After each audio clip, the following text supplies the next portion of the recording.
মাদকমুক্ত সমাজ গড়ে তুলতে বৃহস্পতিবার খড়িবাড়ি পুলিশের উদ্যোগে সাধারণ মানুষদের নিয়ে একটি সচেতনতা র্যালির আয়োজন করা হয়। এদিন এই র্যালিটি পানি ট্যাঙ্কির পিবি থেকে শুরু করে পানি ট্যাঙ্কির বিভিন্ন এলাকায় প্রদক্ষিণ করে আবার পানি ট্যাঙ্কির পিবিতে এসে শেষ হয়। উপস্থিত ছিলেন শিলিগুড়ি মহকুমা পরিষদের কর্মাধ্যক্ষ কেশরী মোহন সিংহ সহ সমাজ সেবক সেবিকারা। শিলিগুড়ি মহকুমা পরিষদের কর্মাধ্যক্ষ কেশরী মোহন সিংহ কি বললেন শুনুন। জানেন খড়িবাড়ি ব্লকে পানিট্যাঙ্কি যে আমরা রানীগঞ্জে পানিট্যাঙ্কি অঞ্চল, এখানটা একটা ড্রাগসের একটা আতুরঘর তৈরি হয়ে গেছিলো। তার জন্য মানুষ প্রশাসনের মতো কাজ করবে, কিন্তু মানুষ যদি সচেতন না হয় প্রশাসনকে দিয়ে তো মানুষকে আর বোঝানো যাবে না। তার জন্য আমরা সর্বদলীয়ভাবে এবং প্রশাসনের উদ্যোগ এবং ইঞ্জিনদের মাধ্যমে মানুষকে আগে সচেতনতা করতে হবে। শুধু ড্রাগস বন্ধ করতে গেলে করা যাবে না। মানুষ যতক্ষণ আপনি সচেতন হবেন না, আপনার ছেলে পেয়ে সচেতন করবে না, আপনার পাড়া কাউকে সচেতন করবে, তার ড্রাগসটার অর্থটাই বুঝবে না, এটা চলতেই থাকবে। আর যে মানুষকে সচেতন করে তারপরে ওটাকে বন্ধ করতে হবে। আমি যদি না কিনি ড্রাগসটা কোথায় বিক্রি হবে না।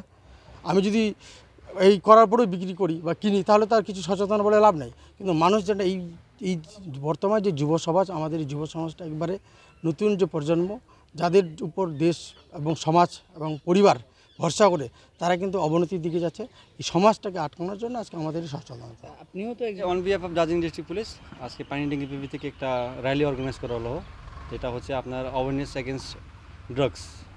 তো ওটাই আমরা একটা ছোট একটা মিনি র্যালি করলাম, যেখানে আমাদের সাথে voice of people NGO participate করেছিল, আর আমাদের লোকাল যেটা পাবলিক রিপ্রেজেন্টেটিভ থাকে ওনারাও ছিল, আর নর্মাল যেটা থাকে আমাদের সাধারণ জন পাবলিক ওনারাও এখানে পার্টিসিপেট করলো। তো এটা আমরা আজকে আমাদের পিপি থেকে শুরু করে আমরা এই যে ট্রাফিক মোড় হয়ে কাস্টম অফিস হয়ে পুরো একটা গ্রাম ঘুরলাম, যেটা একটা হলো আমাদের। এটা মেনলি হচ্ছে, যেহেতু আপনারা সব জানেন যে পানিটাকে একটা যে এফেক্টেড হয়ে গেছে যে ড্রাগসের জন্য, ওটার জন্য একটা অ্যাওয়ারনেস করার জন্য একটা আমাদের একটা ছোটো ইনিশিয়েটিভ একটা পুলিশ থেকে। ওটাই পানিট্যাঙ্কি এলাকায় মাঝে মধ্যে 3-4টা এলাকার নাম উঠে আসে, এগুলো জায়গার জন্য কি আপনারা কোনো পদক্ষেপ ভেবে রয়েছেন? হ্যাঁ, অবশ্যই। এটা যেরকম ধরেন আমাদের যেরকম নাম আছে আপনারা নিশ্চয়ই জানেন। এখন ওই জায়গায় আমরা কন্টিনিউ রেগুলার পেট্রোলিং করছি। এই যে রিসেন্টলি আমাদের কেস করা হচ্ছে, আমরা এটা নিয়ে একদম সবসময় আছি।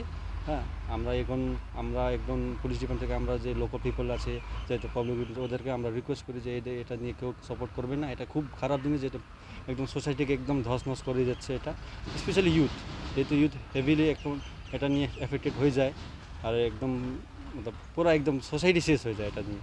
ওটার জন্য আমরা একদম কন্টিনিউ পেট্রোলিং করছি, রেড করতেছি। আপনারা হয়তো 1-2 দিন আমরা আগে করলাম, রিসেন্টলিও কেস হচ্ছে, কন্টিনিউ কেস করা হচ্ছে।